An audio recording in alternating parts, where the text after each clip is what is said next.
Good morning! Tara, samahan niyo nga pala ako mag-design sa cake. For today's video, gagawa nga pala ako ng roomie. Oo, alam ko. Janela in Japan.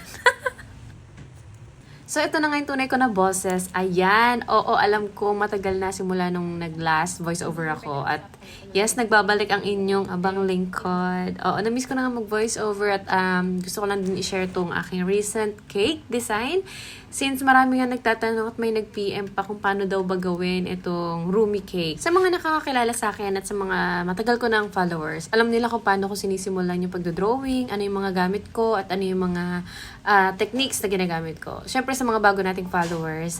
So, pag gumagawa po tayo ng mga ganitong art cake design, kung tawagin ko, ay nagsisimula po tayo sa sketching. Sa icing naman mga mi, ang gamit natin dito ay whipped cream. So, any brand, okay lang, as long as paste base, okay? Mga Whip It, ACC, anything na paste base yung gamit, pwede yon. Or kung buttercream user ka naman, mas okay syempre kasi mas maganda yung texture nun.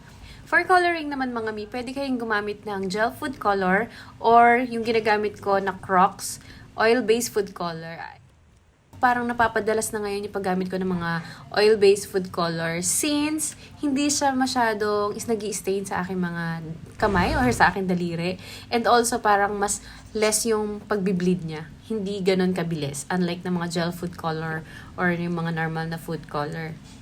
Ang gamit ko palang brand ng oil-based food color dito is yung Crocs ng Transworld Food Incorporation. Maganda talaga siyang gamitin and hindi siya ganun kamahalan.